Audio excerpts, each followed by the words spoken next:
Tere kõigile, head vaatajad. Ma loodan, et teil on vahepeal hästi läinud. Täna esmaspäev, klassikaline siis, kuidas öelda, rahvusvaheline rinnapäev. Täna on siis kavas meil 3 surumisharjutust rinnale.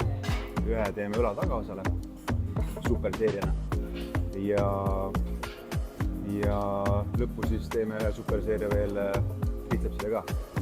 Aga esimene harjutus on meil siis incline press ehk siis kaldpingil 30 kraadise nurga all. Mis on siin oluline võib-olla jälgida? Ehk siis oluline on see, et sa ei suruks siin oma roidekaart liiga välja. Ehk siis jälgi seda, et su alaselg on toetatud kenasti pingile. Käed on selline 30 kraadi, 35 kraadi keha suhtes ja siis nurga all ja surumine tuleb võimalikult siis otse ülesse. Mis on oluline aspekt, millega väga palju eksitakse, on see, et sa tood oma käed üles surumise siit kaasa. Ehk siis siit sa juba kaasad endale väga palju ka siis eesmist õla delta esiosa. Proovi siis suruda oma abaluud, 2 luud, mis on selle peal. Abaluud võimalikult kokku survestada. Kõhulihas tugev, kere keskosa tugev. Tunnetades selg toetab ilusti pingile ja surumine tuleb siit otse üles. Siis püüa jälgida seda, et see liiga alla siit ei tule. Ehk siis selline 90 kraadi küünaliigesed kõverdatud, abaluud kokku surutuna, ette tuues proovi kujutad ette, et sa tood küünanukid omavahel kokku. Alla tuleme rahulik ja surud üles. Alla tulles võimalik venitusamplituud, liiga alla tulles hakkad liialt äänama oma õlaliigest. Ehk siis püüa leida see mõnus sobiv amplituud ise endale. Surud ette, kujutad ette, et sa surud endast lage võimalikult eemale, 3 alla ja kogu aeg on abalud kokku surutud.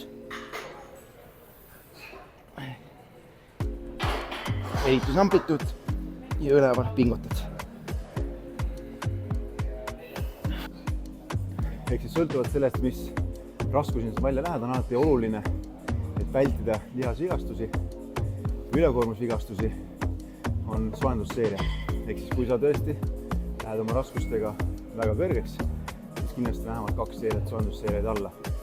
Mis on veel oluline, kuna surumine tuleb väga palju sõltub ka sinu siis nii-öelda seljalihastest ehk siis rotaatormanseetilihastest, siis mida paremini on sinu liigese liikuvus, seda jõudsam või tugevam on sinu surumine samamoodi.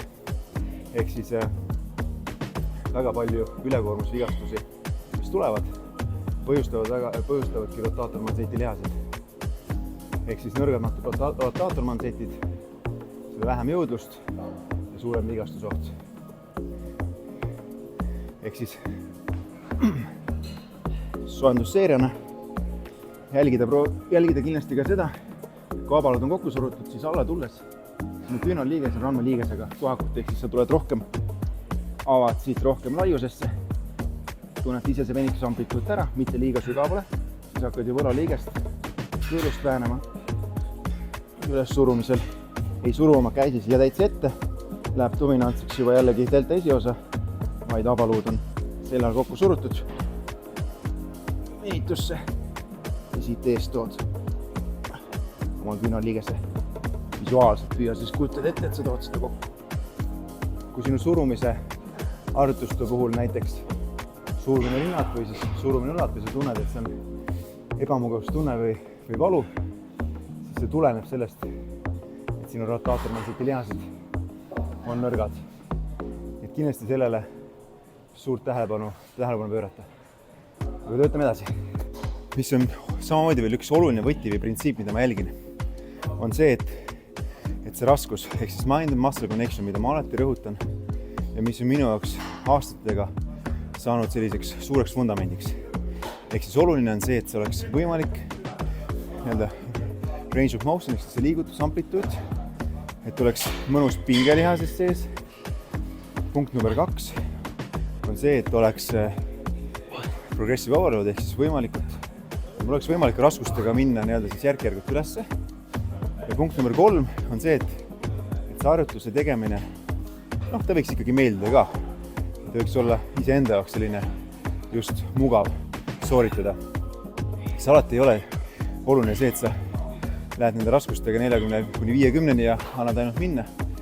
pigem järgida just seda, et see raskus oleks sinu enda nii-öelda siis võimetele kohane, et sa saaksid minna järk-järgult nende raskustega üles, et sa tunnetaksid seda õiget venitusamplituuti, seda õiget pinget lihases ja et su lihased kiud oleksid kõik võimalikult rekruteeritud, jah, et pigem nälgida neid printsiipe ja siis on lihashüpertroofia selle tulem.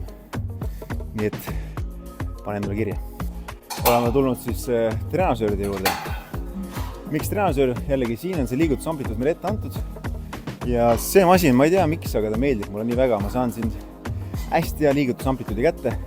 Võib-olla ühes suureks abimeneks on mulle tegelikult selline selja taha pandav toetusmatt või toetuspadi on vast õigem öelda. Kui me seal keskendume rohkem siis rinna ülemisel osale, ehk siis incline'il, kaldpingi all, 30 kraadise all, siis siin me keskendume rohkem siis horisontaalset surumist, kus meil on siis kogu rinnalihas, nii väike kui suur rinnalihas töös. Mida siin jälgida? Oluline aspekt on see, et sul ei ole käsi siin ranne ja küünaliiges ühe nii-öelda siis kraadi all horisontaalselt, vaid pigem sa tood oma küünalukki rohkem alla poole. Tekitad sellega endale just selle efekti, et sul on 35 kraadise nurga all käsi ja siit see surumine tuleb rohkem alt üles. Ehk siis kui me suruksime siit tavalise tasapinnal ehk siis horisontaalselt, kus meil on küünalliiges randmega kohakut ja siis läheb rohkem võrddominantseks. Aga ma tahan ikkagi rohkem rinnale tööd kätte saada.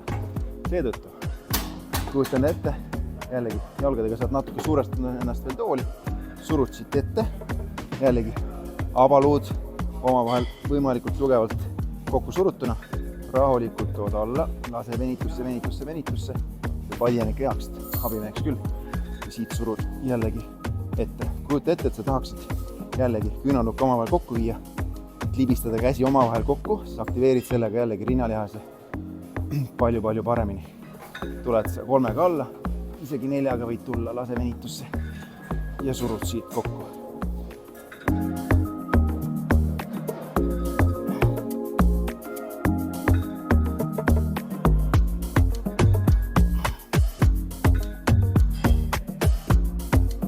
Ja sa ei tule siit kätega kaasa, vaid käed, õlad kõrvadest eemal, abalud kokku surutuna, käed pigem jäävad siia taha, surumi tuleb ainult rinnast.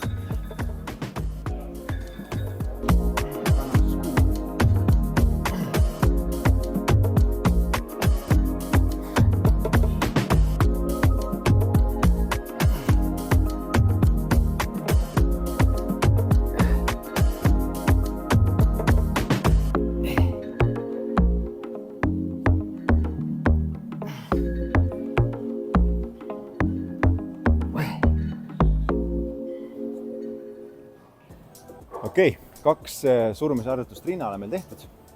3. harjutusena olen oma kavasse pannud sisse sellise õlale, ehk siis me teeme õlale õla tagaosa, me teeme seda superseeriana, me teeme siis õla tagaosa pekk masinal ja superseeriana siis lendamist kõrvale hantlitega. Ma olen ise alati jälginud või vähemalt proovinud jälgida seda, et ma istusin pingil lihtsalt vertikaalselt toetades oma rinnaku siis vastu seda seljatuge, vaid ma olen natukene siin rohkem ääre peal ja natukene nii-öelda siis kaldal ehk siis kehaga rohkem, ehk siis keha raskuskese olen natukene rohkem ette viinud. Biomehaaniliselt mulle vähemalt tundub endale, ma saan siin natukene suurema venitusamplituudi kätte oma õla tagaosale. Igal indiviidil on see täiesti erinev, sõltuvalt anatoomilistest näitajatest, küll aga minul endal isiklikult töötab ja toimib see paremini. Seega, 1 harjutus vahel, anname rinnale 1 harjutuse puhkust, teeme ühe harjutuse siis õla tagaosale superseeriana. Natukene rohkem kehaga ette kallutatud. Tuleme siin siis 12 kordust. Siin jällegi jälgida seda, et sa ei vii käsi täiesti siit taha. Hakkad jällegi õla kõõlust siin väänama, täiesti mõttetult. Kui tahad olla kaua spordis ja mängus, siis pigem rohkem keskendu tehnikale. Ehk siis viid käed siit kõrvale. Õlad on kõrvadest surutud nii-öelda eemale, õlad on pigem all, ei ole õlad siin. Ei hakka seda kompenseerima trapetsiga. Käed kõrval, õlad kõrvadest eemal. Jällegi kontrollitud liigutustegevus, tehnika enne tempot, kuskil kiiret ei ole. taha minnes korraks kujutel ette, et sa aktiveerid oma palud korra kokku.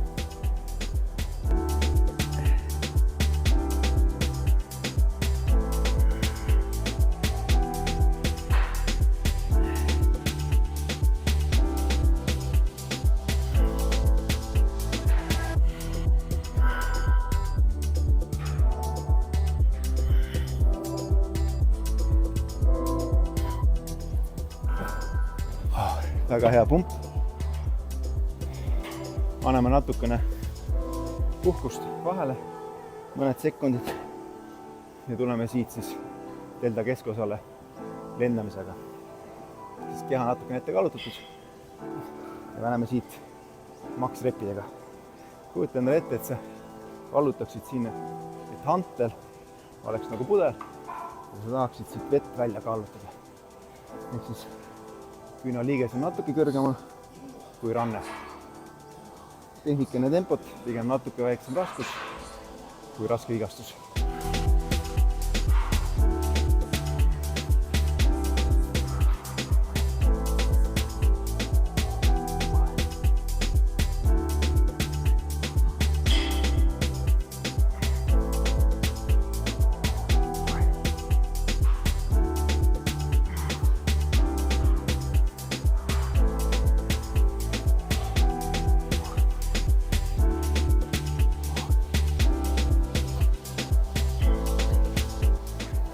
Okei, paar näpunäidet veel, mida juurde lisada siin Bektek masinal, ehk siis õla tagaosa suunitlusega.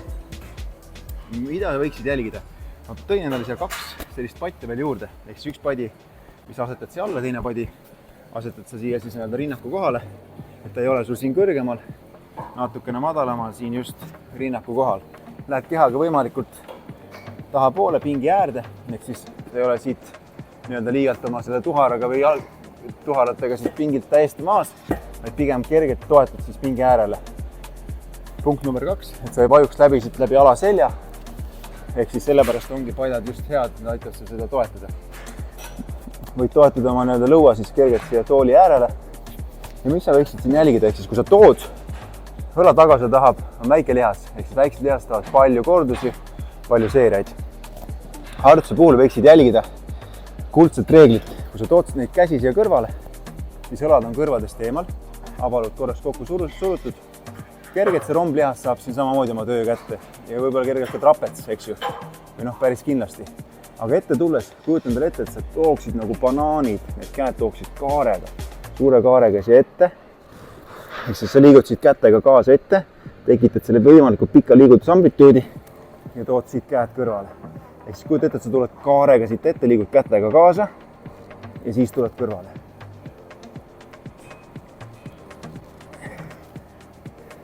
Ja nagu ma mainisin, palju kordusi, saada see õlg endal kenasti selliseks suureks ballooniks, siis tahab õlg kordusi ja neid massiivses koguses.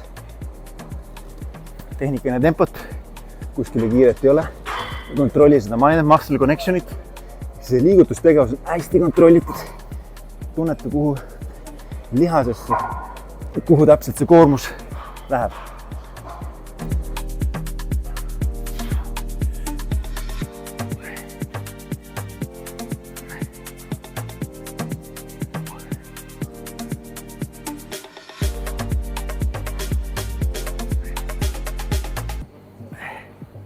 Tunned, sa tuled õlaga.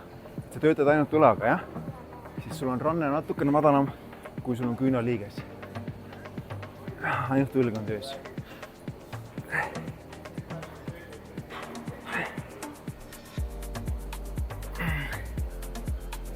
Mis on rinnapäev ilma lendamiseta? Ei, me ei hakka kuskil lendama, vaid me hakkame lendama Bekteki masinal. Olen sättinud siis sellise kauguse suhteliselt optimaalselt, et ma saan võimalikult selle pika venitusamplituudi kätte. Ma panen selle, kui sa oled Bekteki masinal, seda juhuslikult teed. Minul on see kaugus 4 peal.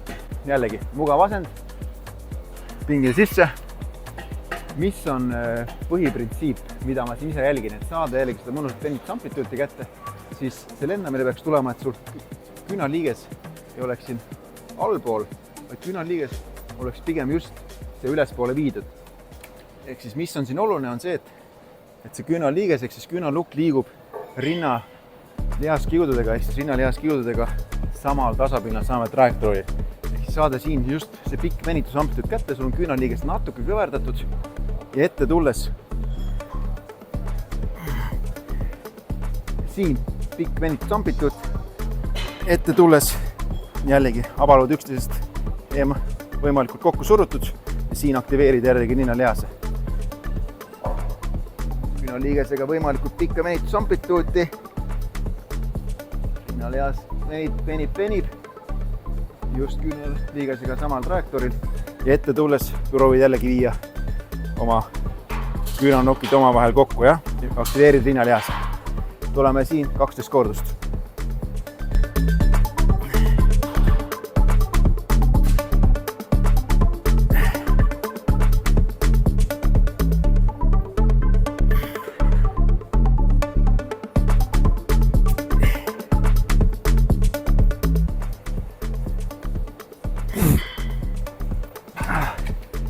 Tempo võiks olla just nii selline, natuke rahulikumalt alla, et lase seda venitusamplituuti pikaks, 3-4 sekundit ja ühega tuled siis, ühega viid käed kokku. Anname minna.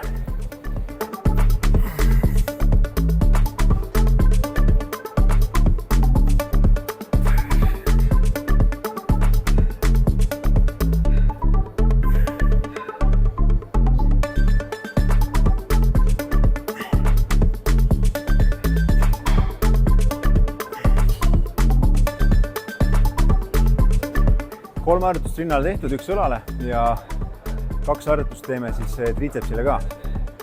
Esimene harjutus on täielik game changer. Suurepärane harjutus. Ehk siis teeme seda loksüsteemil kummiga. Ehk siis püüa jälgida seda, et kui sa selle kummi endale siia kätte haarad, siis sellise 2 sõrmejaga on sul siis siin veel ruumi, et sa ei võta siit täiesti otsast või sa ei pane kätt siit täiesti läbi, vaid 2 sõrmejagu on sul siin veel ruumi, et seda kummi on veel üle. Tood selle kummi, tuled siin põlvitustoengusse, põlved kergelt siis üle selle padja, istud natukene, puusaga vajud natuke taha suunas, proovid istuda siis tuharatega endale kandade peale. Ja siit sirutad küünarliigest, ehk siis 2 sekundit hoiad ees, keerad natukene välja pead, kätt, roteerid veel natuke kätt välja, siit tuled sa taha võimalikult venitusse, lased seda pikka pead võimalikult venitusse ja siis sirutad. Ehk siis siin on meil fookus triitsepsi pikal peal ja mediaalsel peal.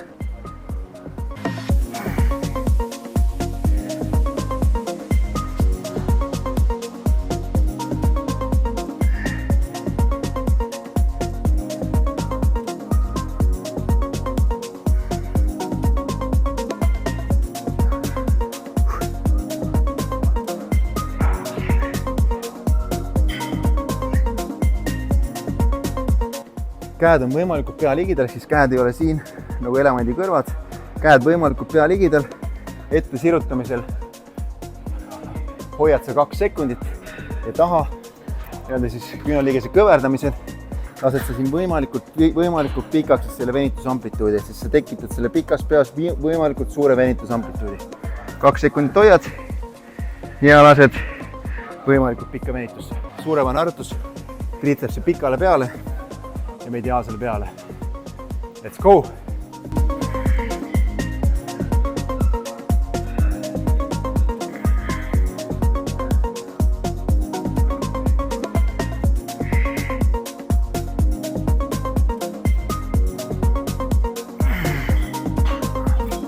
Kui ma kunagi kasutasin rohkem sellist splitti, mis oli pro splitti, ehk siis mul oli iga päeva peal jaotatud selline lihasgrupid, ehk siis esmaspäev triits, teisipäev tõmme, kolmapäev jalad ja nii edasi, siis praegu pigem ma keskendun sellele, et ma saaksin anda lihasele sellise võimalikult efektiivse koormuse.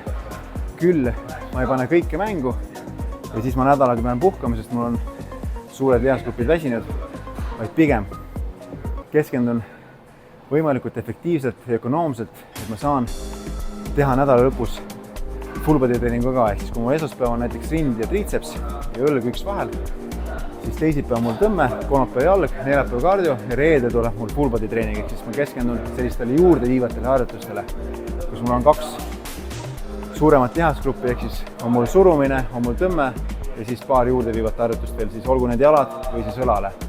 Et ehk siis püüan seda treeningkava splittida nii, et see oleks võimalikult ökonoomne, efektiivne, sest kui ma jätan liiga pika pausi sisse sellele treeningule, näiteks kui ma teen esmaspäeval rinda ja siis ma teen järgmisel nädalal uuesti rinda, siis mul on nii pikk paus sees sellest treeningust.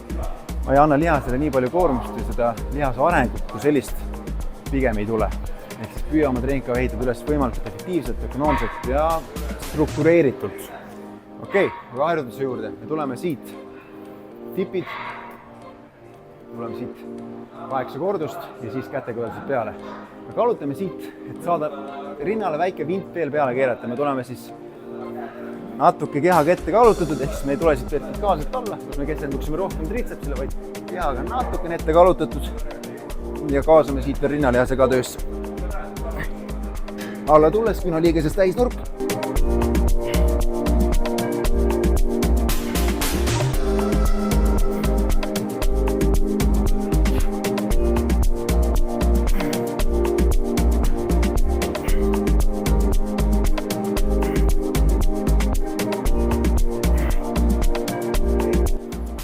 Siit me tuleme 10 kordust kätekõverdustega. Kätekõverduste puhul, mis ma jälgin või mis ma soovitan jälgida, et pigem hästi kontrollitud, hästi aeglane. Laste lihas olla järjepidevalt kontraheerunud seisundi, ehk siis järjepideva pinge all, jah? Kerekeskuse tugev nagu vundament, liigese kohal. Rahulikumalt alla.